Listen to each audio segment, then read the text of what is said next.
और भाई लोग क्या हो रहा है, हम पहुंच गए हैं फ्लेम एम्बर के एपिसोड नंबर 19 पे और इस एपिसोड में कई मिस्ट्रीज क्लियर होने वाली हैं। अगर आप इंटरेस्टिंग चीजों को मिस नहीं करना चाहते हो तो वीडियो को बिल्कुल एंड तक देखना। इससे पहले हम रिकैप को शुरू करें। अगर आपने अभी तक हमारे इंस्टाग्राम पेज को फॉलो नहीं किया है तो फटाफट से इसे चेकआउट करो। Link shall be provided in the comment section. Well, जैसे ही पिछला एपिसोड शुरू होता है, जियान, यूरी और लुयन उस ग्रे पपेट के ऊपर हमला करना शुरू कर देते हैं। लुयन जियान से 5 मिनट का समय मांगती है क्योंकि उसे एक टेक्निक को प्रिपेयर करना था। इस वजह से जियान अपनी फुल फोर्स का इस्तेमाल करके उस ग्रे गार्डियन को रोकने लगा था। जियान की टीम के लिए चीजें अच्छी दिखाई दे रही थी, तभी सिचुएशन में बदलाव आता है। एक्चुअली ये बात ऐसी होती है कि जब जियान एक पावरफुल अटैक को इस्तेमाल करने जा रहा था, अचानक से उसकी दुई की टर्बुलेंट हो जाती है। मतलब समय आ गया था कि जब वो ब्रेक थ्रू करे और ब्रेक थ्रू के समय पे वो और किसी पे ध्यान नहीं दे सकता। जियान की सिचुएशन काफी खराब होती है। अच्छी बात है कि इस समय यूरू अपने आप को जियान और गार्डियन के बीच में ले आती है। ऐसा होने पे जियान को ब्रेक थ्रू का टाइम मिल गया था। दूसरी तरफ लुयन की टेक्निक भी तैयार हो चुकी थी। हम उसके मुंह में से एक आईसी ब्लू मिस्ट को बाहर आते हुए देखते हैं। ये तुरंत ही सामने की गार्डियन को जमा देती है। इस टेक्निक ने लुयन को काफी ज्यादा थका दिया था, बट जैसे वो रिलैक्स करने लगी थी, वो गार्डियन आजाद होके लुयन के ऊपर हमला कर देता है। इस अटैक में लुयन की जान भी जा सकती थी, लेकिन क्रिटिकल मूवमेंट में यूरू लुयन की जान बचाती है। लेकिन जैसे जैसे फाइट आगे बढ़ती, यूरू फील करती है कि गार्डियन की स्ट्रेंथ बढ़ती जा रही है। फाइनली जब उसे लगता है कि गार्डियन अब जियान को अपना टारगेट बनाने वाला है, यूरू अपने क्रेसेंट मून मार्क को एक्टिवेट कर देती है, जिससे उसके शरीर में ऐसा लगता है किसी और की आत्मा आ गई हो। उसके शरीर में से एक बहुत ही इथेरियल सा ऑरा बाहर आया था। अब यूरू की पूरी पर्सनैलिटी चेंज हो चुकी होती है। सिर्फ यूरू के एक ही अटैक में उस गार्डियन को हरा दिया गया था। ऐसा करके यूरू वहीं पे बेहोश हो जाती है, बट इससे पहले वो जमीन पर टकरा पाती, जियान का ब्रेक थ्रू खत्म हो चुका था। वो उसे तुरंत ही कैच करके उसे एक सेफ जगह पे ले जाता है। भले इधर जियान की टोली की फाइट खत्म हो गई हो और उनको अपने गार्डियन से डील करने में इतनी आसानी नहीं हो रही थी, लेकिन जैसे तैसे करके उन 5 गार्डियंस को भी हरा दिया जाता है। अंत में जाके 7th गार्डियन था, जिसने सफेद कलर की रोब्स को पहन के रखा होता है, वो डिक्लेयर करता है कि असेसमेंट खत्म हो चुका है। फिर उसके एक ही इशारे पे जियान का शरीर न चाहते हुए भी उसके पास पहुंच जाता है। लेकिन लगता है इसी मोमेंट पे उस गार्डियन ने कोई सेंस कर लिया है। वो कहता है क्योंकि तुम यहाँ पे आई गए हो तो अब छिपने की क्या जरूरत है। एक क्रैक की आवाज के साथ एक वॉइड अपीयर होता है। इसमें से एक बैम्बू हेड लड़की बाहर आती है। अब ये मिस्टीरियस ब्यूटी कौन है, चलो हम उसके बारे में इस एपिसोड में जानते हैं। जब उस व्हाइट रोब गार्डियन ने अपने हाथ को वेव किया था, वो वॉइड शैटर हो जाता है। हम उसमें से छिपी हुई लड़की को बाहर आती हुई देखते हैं। वो लड़की अपनी साफ आवाज में बोलती है, सीनियर आपकी आईसाइट सच में बहुत एक्सेप्शनल है। जिस पर लड़की के मुंह से शब्द बाहर आए थे, जियान को ऐसा लगता है जैसे उसके दिमाग में घंटियां बजने लगी हों। ये कोई ऑर्डिनरी सेंसेशन नहीं होती। आखिरकार जियान की डी स्टेट की सोल मॉर्टल स्टेट में ब्रेक थ्रू कर चुकी है। उसे आसानी से कोई चीज भ्रमित नहीं कर सकती है। इस वजह से जियान की सिचुएशन की बस एक पॉसिबिलिटी बची थी, दूसरे इंसान के पास बहुत ही ओवरवेलमिंग पावर है। ऑफ कोर्स जियान ने काफी जल्दी रिकवर भी कर लिया था। वो सेंस करता है कि उसके सामने का व्हाइट रोब गार्डियन उसके खिलाफ कोई गलत इंटेंशंस को नहीं रखता है। इस वजह से जियान के दिल को भी ठंडक पहुंचती है। खैर, जिस तरीके से हालात बदल रहे हैं, जियान अपने आप को अलर्ट मोड में एंटर करवा लेता है। फाइनली उसकी नजरें ऊपर गई थी। वो सफेद कपड़े वाली गार्डियन के सामने के स्पेस को एकदम फटते हुए देखता है। दूसरी तरफ एक मैग्निफिसेंट सीन दिखाई दिया था। वो टूटे हुए वॉइड के फ्रैगमेंट्स पास में आके एक लाल और नीले रंग का लोटस बना लेते हैं। इस लोटस के ऊपर एक बहुत ही ब्यूटीफुल वुमन बैठी हुई थी, लेकिन उसकी उस सांसों को चुरा लेने वाले चेहरे को उस बैम्बू हेड ने ढक के रखा होता है। भले ही उसने अपने चेहरे को व्हील से कवर करके रखा हो, तब भी बस उसकी वो क्लियर आंखें आसपास की चीजों को डिम कर देती हैं। इस लड़की ने एक लाइट कलर की स्कर्ट पहन के रखी थी। उसकी पलकें एकदम ग्रीन फेदर्स की तरह होती हैं और उसकी त्वचा एकदम स्नो जैसी थी। साथ ही में उसके शरीर से ऐसा और एमिट हो रहा होता है जो सभी को प्योरिटी की सेंसेशन देता है। ये हॉल जो कि शोर से भरा होता है, इस समय यहाँ पे पूरी तरीके से शांति फैल गई थी। भले ही उस ट्रांसपेरेंट वेल ने उस लड़की के चेहरे को ढक रखा हो, तब भी उस लड़की के फीचर्स बताते हैं कि वो एक परफेक्ट ब्यूटी है। एक पल के लिए तो सभी के अंदर का हैवान जागने लगता है, लेकिन उस ऑरे को सेंस करके लोग काफी जल्दी अपनी नजरों को झुका लेते हैं। उस कम्बल के ऊपर खड़ी हुई लड़की को देख के एक पल के लिए तो जियान की भी सांसें थम गई थी। वो कहता है क्या ही ब्यूटीफुल वुमन है। आज तक वो जितनी वुमन से मिला है उनमें सबसे ज्यादा ब्यूटीफुल काइलिन है, लेकिन अगर उसे भी इस वुमन से कंपेयर किया जाए तो वो थोड़ी सी फीकी नजर आती है। लेकिन भले उसकी आवाज चाशनी की तरह मीठी क्यों ना हो, जियान उसकी उन क्रिस्टल क्लियर आंखों में एक प्रोफाउंड इंडिफरेंस को नोटिस करता है, जिससे लोग दूरी रहना पसंद करेंगे। जियान रियलाइज करता है कि सामने की वुमन एक ऐसा फ्लावर है जिसे बस देखा जा सकता है। उसके पास जाने किसी की हिम्मत नहीं होगी। जियान की नजरें जाते हैं यूरू की तरफ, जो कि पत्थर की सीढ़ियों पर खड़ी हुई थी। वो पूछता है ये औरत कौन है। अब यूरू की भी भौहें सिकुड़ गई होती हैं। उसकी आंखों में डाउट फ्लैश हो रहा था। भले वो अपने टेम्परमेंट और ब्यूटी पे काफी प्राउड फील करती हो, इस वुमन के सामने वो भी अपने आप को थोड़ा सा इन्फीरियर मानती है। पास में खड़े बाईशान बोलते हैं, लगता है ये वुमन पावरफुल बैकग्राउंड से आती है, लेकिन ये हमारी पहुंच से बाहर है। इस पे जियान ने भी नोट किया था। कोई भी इंसान इंसान जो कि वर्ड में इस तरीके छिप पाए कि उसे ये व्हाइट रोब गार्डियन भी नोटिस न कर पाए। ऐसी एबिलिटी किसी ऑर्डिनरी इंसान के पास नहीं हो सकती। सीन शिफ्ट हुआ था, हम देखते हैं उस ब्यूटीफुल वुमन को। उसका एक पैर कमल पे से आगे बढ़ता है, अगले पल में उसके पैर उस लोटस प्लेटफॉर्म को टच कर लेते हैं। वो कहती मेरा नाम शू जुइंग है, मैं यहाँ पे एम्पर के ब्लड को वापस ले जाने के लिए आई हूँ। शू जुइंग के खुद को इंट्रोड्यूस करवाने के बाद भी इस हॉल में शांति बनी रहती है। ऐसा लगता है लोग इस नजारे से बाहर नहीं आ पा रहे हैं। अभी वो हुआन की आंखें भी डिजायर से भर चुकी थी। आखिरकार एक ऐसी वुमन किसी को भी अपनी तरफ टेम्प्ट कर सकती है। इसमें वो हुआन भी एक्सेप्शन नहीं होता। वो कहता है मैंने सोचा नहीं होता कि टियानोन कॉन्टिनेंट के लोग मेरे शॉलिंग कॉन्टिनेंट की चीजों में इंटरेस्टेड होंगे। और वो हुआन की तरह एक फूडी नजर से देखते हुए बोलती है ये बस एक कोइंसिडेंस की बात है। उसका ध्यान फिर से व्हाइट रोब गार्डियन की तरफ जाता है। वो कहती है सीनियर, आप इस जगह को हजारों सालों से गार्ड कर रहे हो, अब समय आ गया कि ड्यूटी आप किसी और को दे दो, जैसे हम साथ में इन चीजों को एक्सपीरियंस कर सकें। ये सुन के वो सफेद कपड़ों वाला गार्डियन भी हंसने लगता है। वो कहता है हाँ ये सच है कि मैं इस हॉल को हजारों सालों से गार्ड कर रहा हूँ। शायद तुम्हारा कहना भी सही है। अगर यहाँ पे मौजूद लोगों के पास अपने आप को प्रोटेक्ट करने के लिए फ्लेम पावर नहीं है तो उन्हें यहाँ से जल्दी चले जाना चाहिए। जिस पर वो हुआन, लिविंग डेड और फंगी जैसे लोग उस व्हाइट रोब गार्डियन की बात को सुनते हैं। इनकी नजरें तुरंत ही जियान की तरफ जाती हैं, जो कि इस समय गार्डियन के सामने खड़ा हुआ था। इन सभी को पता होता है कि जियान के पास एक बहुत ही पावरफुल फिल्म मौजूद है। इतनी मेहनत और मशक्कत करने के बाद अब लोगों से कहा जा रहा है कि उन्हें यहाँ से चले जाना चाहिए। लोग डेफिनेटली इसके लिए तैयार नहीं होते। एक बंदा बोलता है डैम इट, क्या अब हम ऐसे गिव अप करने वाले हैं? इस जगह तक पहुंचने के लिए न जाने कितनों को अपनी जान गंवानी पड़ी है। अब क्योंकि अल्टीमेट प्राइज सबके सामने है, लोग बहुत ही अनविलिंग फील करते हैं। तभी कुछ पावरफुल एक्सपर्ट जिनके सर पे लालच चढ़ चुका होता है, वो सफेद हड्डियों के ढांचे की तरफ आगे बढ़ते हैं। साफ तौर पे वो खजाने को हासिल करना चाहते थे, लेकिन इससे पहले वो सीढ़ियों को छू भी पाते, वो व्हाइट रोब गार्डियन अपने हाथ को घुमाता है। बैंग बैंग बैंग की आवाज के साथ हम इन सभी को ब्लड मिस्ट में बदलते हुए देखते हैं। इनकी सोच भी पूरी तरीके से गायब हो जाती है। अचानक से पूरे हॉल में उस व्हाइट रोब गार्डियन का टेरिफाइंग ऑरा फैलता है। इस ट्रेंड की वजह से लोगों की धड़कनें रुक जाती हैं। एक बंदा शॉक्ड आवाज में बोलता है 5 स्टार दो दी। लेकिन यहाँ पे जो लोग सच में इस पावर को सेंस कर पा रहे थे, उन्हें पता होता है कि पावर उससे काफी ज्यादा टेरिफाइंग है। एक 3 स्टार दो दी और 4 स्टार दो दी के बीच में बहुत ही बड़ा गैप होता है। 7 ग्रेट सिटीज के टॉप फाइटर्स भी एक 4 स्टार दो दी से आसानी से पंगा नहीं लेंगे। इस फैक्ट को रियलाइज करने के बाद हॉल में मौजूद लोग चीजों को तोलने लगते हैं। इन रिव्यूज में आने के बाद इन्हें पहले से कई खजाने मिल चुके हैं। भले ही ट्रेजर्स को हासिल करना अच्छी चीज है, लेकिन उन्हें एंजॉय करने के लिए जिंदा रहना भी जरूरी है। यहाँ पे फालतू में अपनी जान की बाजी लगाना ये बहुत ही मूर्खता से भरा निर्णय होगा। फाइनली अपने भारी से दिलों को लेके लोग इस हॉल को छोड़ के जाने लगते हैं। जियान, जिसकी आंखें स्टर्निंग वुमन को देख रही थी, वो शिफ्ट होकर यूरू की तरफ जाती है। जियान कहता है यूरू तुम केयरफुल रहना। बाकियों के हॉल से बाहर जाने के बाद वो सफेद कपड़ों वाला गार्डियन अपनी आंखें नैरो करता है। वो शू जुइंग की तरफ देख के बोलता है अब क्योंकि हम अकेले हैं, तुम मुझे बता सकती हो कि इस रियून्स में एंटर करने के लिए तुमने अपनी स्ट्रेंथ को क्यों सप्रेस किया? ये सुन के शू जुइंग ने अपने हाथों को आगे बढ़ाया था। उसके हाथ पे एक सिंपल सा टोकन अपीयर होता है और इस टोकन को तुरंत ही उस गार्डियन की तरफ आगे बढ़ा दिया जाता है। जिस पर गार्डियन की नजरें इस टोकन के ऊपर जाती है, हम उसकी आंखों एकदम श्रिंक होती हुई देखते हैं। उस टोकन को हाथ में पकड़ के वो व्हाइट रोब गार्डियन एक स्कॉचिंग हॉट सेंसेशन को फील करता है। इस टोकन में बस एक चीज लिखी थी, ये शब्द होता है फायर। हम गार्डियन को कई बार अपनी पलकें झपकाती हुई देखते हैं। वो डिसबिलीफ से भरे एक्सप्रेशन के साथ बोलता है क्या वो सच में अभी जिंदा है? शू जुइंग कहती है वो किसी का इंतजार कर रही है। इस समय व्हाइट रोब गार्डियन की आंखें भी इमोशन से भर चुकी थी। वो कहता है इसमें कितनी सच्चाई है ये मैं पर्सनली जाके देखूंगा। दोनों के बीच की बातचीत को जियान काफी ध्यान से सुन रहा होता है। हालांकि वो पूरी तरीके से समझ नहीं पा रहा था कि दोनों किसकी बात कर रहे हैं। तभी वो थोड़ी सी क्रूशियल इन्फॉर्मेशन को जान पाता है। भले ही एम्पर के रियून्स 4 स्टार दो एम्पर से ऊपर वाली स्ट्रेंथ के एक्सपर्ट को यहाँ एंटर करने का अलाउड न कर रहा हो, इस सामने की मिस्टीरियस ब्यूटी ने अपनी स्ट्रेंथ को जानबूझ के सप्रेस करके इस जगह पे एंटर कर लिया है। वो अब तक वॉइड के अंदर हाइड कर रही थी, जिससे जियान और बाकी के लोग इन गार्डियंस के मामले को समाप्त कर सके। जियान ने शू जुइंग की बॉडी में से एक डेंजरस ऑरी को सेंस कर पाता है। भले इसकी स्ट्रेंथ 3 स्टार दो एम्पर के मिडिल स्टेज पे पहुंच चुकी हो और मोटर स्टेट की soul sky fighter mysterious change की हेल्प से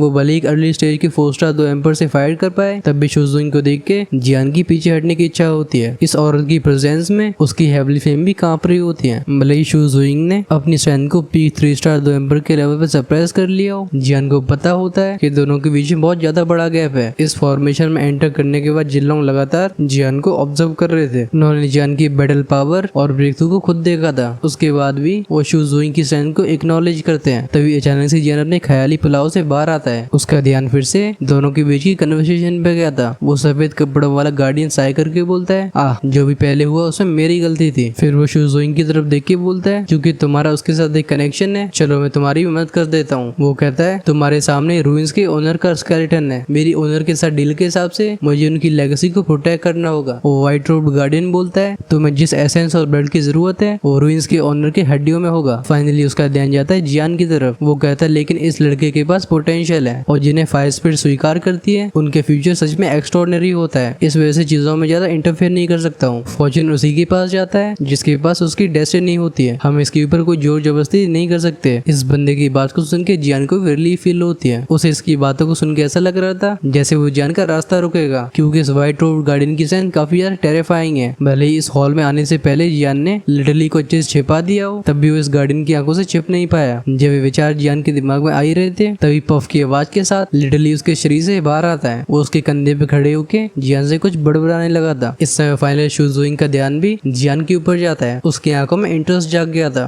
एक फायर स्पीड बहुत ही प्रीशियस चीज होती है। इसे हासिल करने के लिए बहुत ही अच्छी किस्मत के साथ साथ एक साफ दिल की भी जरूरत होती है, क्योंकि बिना फायर स्पीड की इच्छा के कोई भी उसे हासिल नहीं कर सकता। शूजुइंग को देख के सफेद कपड़े वाला गार्डियन कहता है, मेरा यहाँ का मिशन कंप्लीट हो गया है। आगे जो भी होगा वो तुम्हारी एबिलिटीज पर रिलाई करेगा। मेरे पास कुछ जरूरी काम है। ये कह के वो व्हाइट रूफ गार्डियन इस हॉल के बाहर जाने लगता है। उसे पीछे से 6 गार्डियंस भी फॉलो करते हैं। इन 7 के बाहर जाने के बाद उस गार्डियन की बची हुई व्हाइट एनर्जी इस हॉल को फिर से सही करने लगी थी। अब इस शांति से भरे स्पेस के अंदर बस शूजुइंग और जियान रह गए होते हैं। सारे ही गार्डियंस के बाहर जाने के बाद इस हॉल के एंट्रेंस पे एक ब्रॉन्ज गेट अपीयर हुआ था। ये तांबे का दरवाजा काफी अर्ली बंद हो जाता है। जिन इस दरवाजे को लेकर यार चिंता नहीं करता, लेकिन जब वापस लौट के उसका ध्यान शूजुइंग की तरफ जाता है, उसका दिल बैठ गया था। इस समय शूजुइंग अपनी पैनी निगाहों से इस पूरे हॉल को ऑब्जर्व कर रही होती है। ये हॉल कुछ खास लग्जूरियस नहीं था, इसे सिंपली एलिगेंट बोल सकते हैं। कुछ डेकोरेशंस को छोड़ दिया जाए तो ज्यादातर जगहें खाली होती हैं। पूरे हॉल को ध्यान से ऑब्जर्व करने के बाद उस वुमन की नजरें जाके रुकती हैं उस कॉफिन के ऊपर, जिसे हॉल के सेंटर में प्लेस किया गया था। अभी सरकोफेगस को ध्यान से देख के मालूम पड़ता है कि इसके ऊपर कुछ रखा हुआ है। फाइनली शूजुइंग अपने हाथ को आगे उठा के बोलती है, गो। उसके हाथों में से एक हॉट फ्लेम एनर्जी बाहर आई थी। इसका टारगेट होता है वो स्केलेटन जो कि थ्रोन के ऊपर बैठा हुआ होता है। ये फ्लेम एनर्जी उस हड्डी के ढांचे की दोनों हाथों को जकड़ लेती है। जैसे ही ऐसा होता है, दोनों जगहों से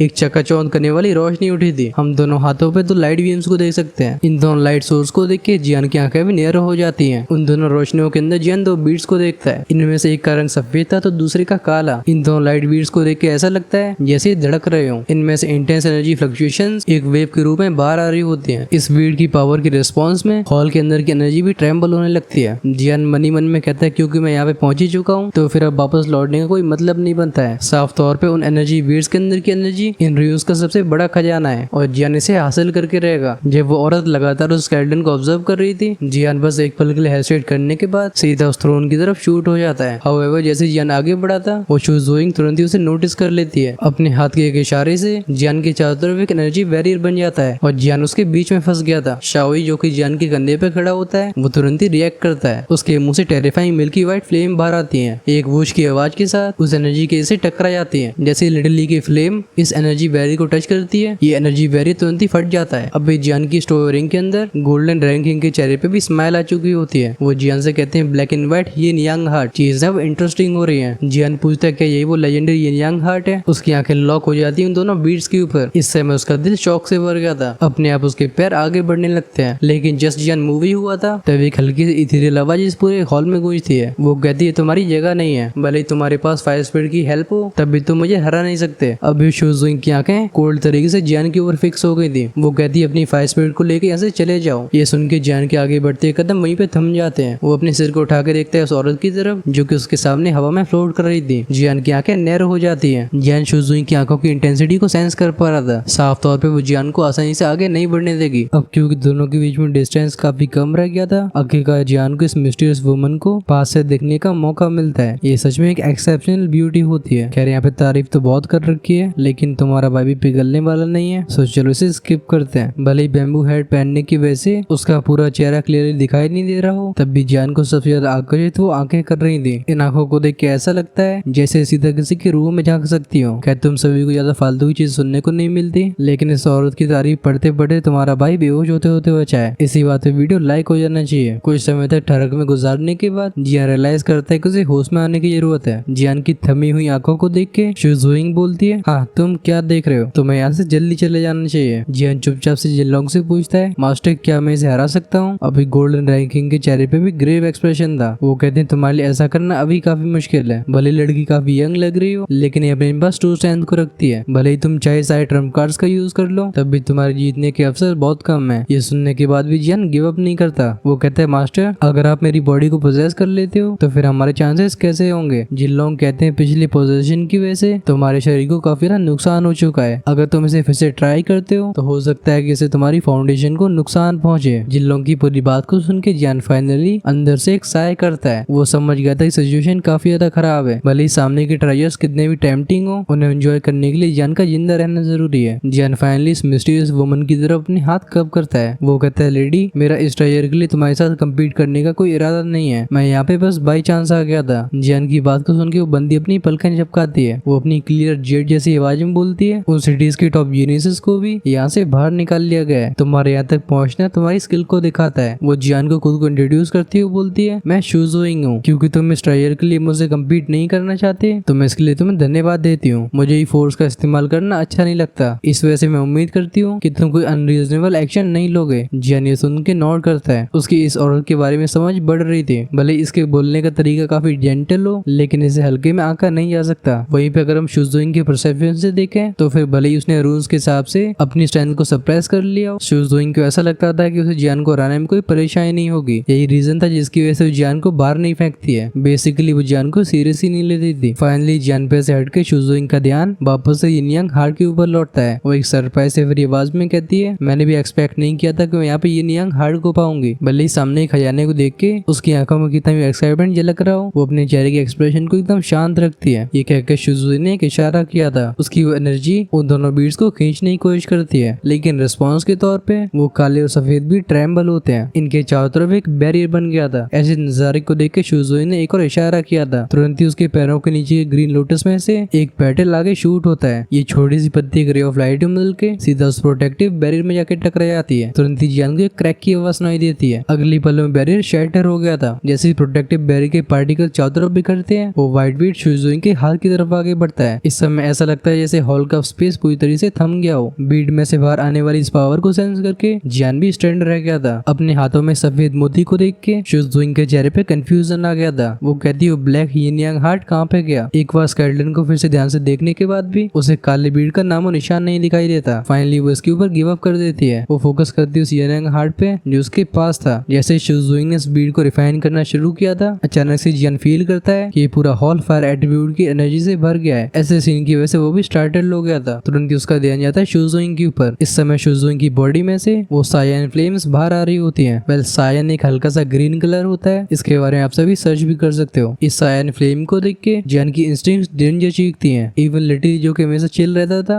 वो भी इस समय टेंस हो गया होता है। इस सेंसेशन को फील करके जियान एक शॉक्ड आवाज में कहता है, ये फ्लक्चुएशन ये होली फ्लेम है। जिस पल इस औरत के शरीर में से वो एजर फ्लेम बाहर आई थी, इस हॉल के अंदर का वातावरण खतरनाक तरीके से बदलने लगता है। यहाँ का टेम्परेचर कभी एक्सट्रीमली हॉट होता था तो अगले पल में चिली हो जाया करता था। अगर कोई ध्यान से देखे तो नोटिस करेगा कि उस औरत के हाथ में जो सफेद रंग का यिन यांग हार्ट है वो भी इस फ्लेम की वजह से जमने लगा है। जियान के मुंह से बाहर आई शॉक्ड आवाज काफी तेज होती है। उस हरे रंग के कमल के ऊपर खड़ी वो औरत सरप्राइज से भरी आंखों से जियान को देखती है। वो कहती है, ओ तो तुम इस होली फ्लेम को पहचान पा रहे हो। हमें पता होना चाहिए कि होली फ्लेम को पहचानना इतना आसान नहीं होता। ये फ्लेम्स जो कि हेवन और अर्थ यानी कि नेचर से पैदा हुई हैं, इन्हें नॉर्मल लोगों के लिए पहचानना आसान नहीं होता। स्पेशली जियान की तरह से सोल परसेप्शन का इस्तेमाल करके होली फ्लेम को पहचानना। जनरली लोग होली फ्लेम्स को थोड़ी स्पेशल फ्लेम समझ के छोड़ देते हैं, क्योंकि उन्हें फ्लेम के कॉम्प्लेक्स नेचर के बारे में कुछ पता नहीं होता। ये फ्लेम से फायर से नहीं बनी होती, बल्कि इनके अंदर मिस्टीरियस पावर्स भी होती हैं, जिसकी वजह से इस दुनिया में अलग फिनोमेना बनते हैं। होली फ्लेम्स को इवल रेसेस के खिलाफ सबसे पावरफुल वेपन माना जाता है। बस इस चीज की जानकारी काफी कम लोगों को होती है। जियान शूजोइंग की होली फ्लेम को इसलिए नहीं पहचान पाया क्योंकि इसकी जानकारी जियान के पास पहले ही थी, बल्कि गोल्डन ड्रैगन किंग की नॉलेज की वजह से होता है। जब इस मिस्टीरियस वुमन ने इस यिन यांग हार्ट को रिफाइन करने के लिए फ्लेम को समन किया था, जिनलोंग ने इस चीज को होली फ्लेम कंफर्म कर दिया था। इस समय जियान का चेहरा भी एक्साइटमेंट से भर चुका होता है। वो पूछता है, मास्टर क्या ये सच में एक होली फ्लेम है। वो भी पता लगाना चाहता था कि उसकी हेवली फ्लेम्स और इस होली फ्लेम के बीच में कौन ज्यादा पावरफुल है। जियान के सवाल को सुन के गोल्डन ड्रैगन किंग शॉर्टी के साथ बोलते हैं, बिना किसी डाउट के ये 36 होली फ्लेम्स में से एक है। इस फ्लेम की सायन कलर और उस एक्सट्रीम कोल्ड टेम्परेचर को देख के ऐसा लगता है जैसे ये वही लेजेंडरी 23rd होली फ्लेम है। जिन लोग कहते हैं 23rd होली फ्लेम एक ऐसी जगह पे पैदा होती है जहाँ पे हजारों किलोमीटर बर्फ के अलावा और कुछ मौजूद नहीं होता। उस जगह का तापमान इतना ज्यादा कम होता है कि अगर वहाँ पे कोई दो इमोर्टल भी जाता है तो उसके शरीर का खून और एनर्जी भी जम जाएगा। इस वजह से ऐसी जगह इंसानों के लिए फॉरबिडन होती है। ऐसा एनवायरमेंट ही ऐसी होली फ्लेम को जन्म देता है जो कि अपनी एक्सट्रीम कोल्ड नेचर को उस एक्सट्रीम लेवल की हीट में कंबाइन कर सकती जाती है। इसके ऊपर जीत हासिल करना बहुत मुश्किल होता है। अब जब जियान की आंखें शूजुइंग को देख रही थी, इनमें एडमिरेशन के साथ साथ एक सीरियसनेस भी आ जाती है। उसने भी सोचा नहीं होता कि दोदी कॉन्टिनेंट में पहुंचने के बाद इतनी जल्दी उसे एक होली फ्लेम देखने को मिलेगी। ये होली फ्लेम जिसकी प्रॉपर्टीज उसके मास्टर की बोन चिलिंग फ्लेम से सिमिलर होती है। जियान सेंस करता है कि बोन चिलिंग फ्लेम से कई गुना डेंजरस है। ऐसा लगता है जैसे फ्लेम सारी फ्रॉस्ट फ्लेम की किंग हो। ये शूजुइंग अपने मिस्टीरियस ओरिजिन के साथ जियान की और ज्यादा क्यूरियोसिटी जगा रही होती है। ये शूजुइंग सिर्फ ब्यूटीफुल नहीं है बल्कि फ्राइटनिंग स्टैंड के साथ साथ इसने होली फ्लेम के ऊपर भी मास्टरी हासिल करके रखी है। ये साफ तौर पे शॉर्लिंग कॉन्टिनेंट से हो नहीं सकती, ये डेफिनेटली किसी और पावरफुल कॉन्टिनेंट से आती है। खैर जब ये सभी विचार जियान के दिमाग में चल रहे थे, उस सायन फ्लेम की इंटेंस हीट की वजह से शूजुइंग के हाथ का वो यूनियन हार्ट बहुत ही जल्दी पिघलने लगता है। ये धीरे धीरे एक सफेद रंग के लिक्विड में बदल गया था। ये लिक्विड जो कि हवा में फ्लोट कर रहा था, इससे बाहर आने वाला ऑपरेसिव ऑरा हॉल के वातावरण को और भी भारी बना देता है। जियान इसमें से प्रेशर को सेंस कर रहा था जिसके सामने उसकी ओरिजिन चीज को फ्लो होने में परेशानी हो रही है। इस यूनियन हार्ट से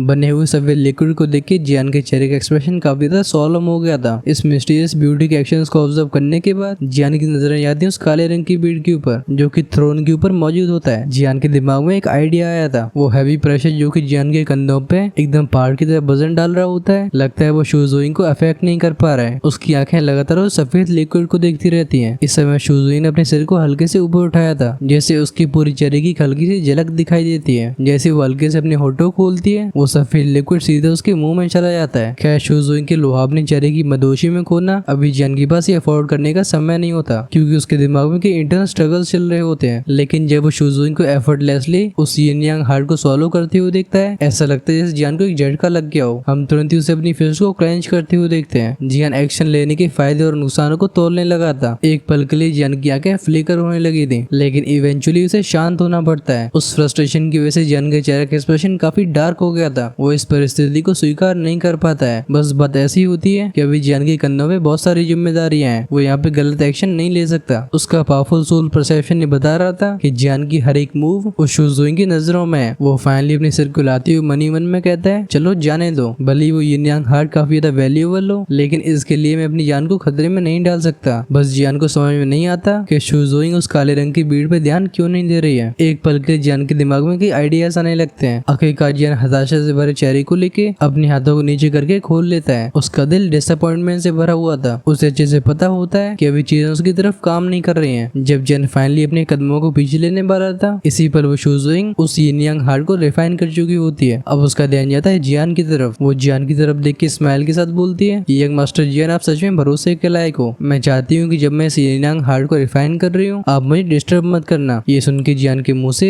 एक सूखी हंसी की आवाज बाहर आती है। उसके चेहरे पे फ्रस्ट्रेशन और पोलाइटनेस दोनों ही दिखाई देते हैं, लेकिन कोई और विकल्प न होने की वजह से फाइनली उसे नोट करना पड़ता है। इस शूजुइंग के एक्शंस को देख के जियान और भी सर्टन हो जाता है कि उसकी सोच सही थी। खैर लगता है जियान के हाँ और ना करने से उस लड़की को घंटा फर्क भी नहीं पड़ता था। वो सीधे उस हरे कमल के ऊपर अपने पैरों को मोड़ के बैठ जाती है। वो अपनी आंखें बंद करके रिफाइनमेंट पे फोकस करने लगी थी। तुरंत ही उसके नीचे के चिंगलियन में से एक हल्की सी लाइट बाहर आती है। इसने शूजुइंग को अच्छे से ढक लिया होता है। क्लियरली जब तक प्रोटेक्शन ले रहेगी, कोई भी शूजुइंग को डिस्टर्ब नहीं कर पाएगा। ऐसे नजारे को देख के जियान की फ्रस्ट्रेशन एकदम पीक पे पहुंच जाती है। वो मन ही मन में कहता है कि घटिया किस्मत है। यहाँ तक पहुंचने में भले ही उसे कितने भी चैलेंजेस का सामना करना पड़ रहा हो, लगता है उसे खाली हाथ ही वापस लौटना होगा। भले वो शुरुआत से एकदम सफल होता जा रहा हो, लेकिन इस अपोनेंट के सामने उसकी एक नहीं चलने वाली। वो इस समय पूरी तरीके से हार चुका था। वो चाहे कितनी फ्रस्ट्रेशन फील कर रहा हो, शूजुइंग के नीचे का वो चिंगलियन, हाँ वही ग्रीन लोटस, डेफिनेटली एक पावरफुल आर्टिफैक्ट होगा। भले वो यिन यांग हार्ट को रिफाइन कर रही हो, वो अपनी सतर्कता को छोड़ती नहीं है। कोई भी और ऑप्शन न बचने की वजह से जियान इस पूरे हॉल को स्कैन करने लगता है। फाइनली उसकी नजरें सरकोफेगस पे जाके टिकती हैं। एक पल की हिचकिचाहट के बाद वो सरकोफेगस के पास जाने लगता है, क्योंकि वो यहाँ तक आ चुका है तो थोड़ा और रिस्क लेने में से कोई परेशानी नहीं है। जब जियान उस कॉफिन की तरफ आगे बढ़ता है तो जियान को दूर जाते हुए सेंस करके वो शूजुइंग जियान पे ध्यान देना कम कर देती है। इस चीज को जियान ने भी सेंस किया था। इस वजह से वो चुपचाप से उस थ्रोन के पास जाने लगता है। पूरे मामले की सच्चाई बस जियान को मालूम थी। ये जो पूरा सिनेरियो बना हुआ है, ये उस काले रंग की भीड़ का करा करा है। यहाँ पे होने वाली हर एक चीज इस औरत को धोखा देने के लिए है। जब जियान सरकोफेगस के पास पहुंच जाता है, वो पाता है कि इसे अच्छे से सील किया गया है। हालांकि डिसरिस्पेक्टफुल होने की जियान की कोई इंटेंशन नहीं होती। वो तब भी अपने हाथ को वेव करके उस कब्र के ढक्कन को खोल देता है। इस सरकोफेगस के अंदर हीरे और जवाहरातों के बीच में एक और हड्डी का ढांचा सो रहा होता है। इसकी ज्वेलरीज और कपड़ों को देख के जियान समझ जाता है कि एक औरत रही होगी। और जिस तरीके से सरकोफेगस को उस थ्रोन के पास रखा गया है, दोनों के बीच में में कोई ना कोई रिश्ता होगा। खैर इस चीज को डिस्कवर करने के बाद भी उस कॉफिन के अंदर जियान को कोई इंटरेस्टिंग चीज दिखाई नहीं देती। अंत में जाके डिसअपॉइंटेड होकर जियान साय करता है। कुछ समय के बाद वो चिंगलियन के ऊपर बैठी औरत यिन यांग हार्ट की एनर्जी को ऑब्जर्व करने लगती है। जियान का ध्यान थ्रोन पे बैठे स्केलेटन के ऊपर जाता है। सरप्राइजिंगली अभी भी थ्रोन के ऊपर वो काले रंग का यिन यांग हार्ट मौजूद होता है। इस काले रंग के बीड में से उस सफेद बीड जैसी एनर्जी फ्लक्चुएशंस बाहर आ रही होती हैं। इस समय न चाहते हुए भी जियान के हाथ आगे बढ़ने लगते हैं, जिस पर उसकी हथेली उस यिन यांग हार्ट को पकड़ती है। एक क्रैक की आवाज के साथ शुजोइंग के आसपास का स्पेस टूट जाता है। उस कमल के ऊपर से एक आवाज आई थी। वो कहती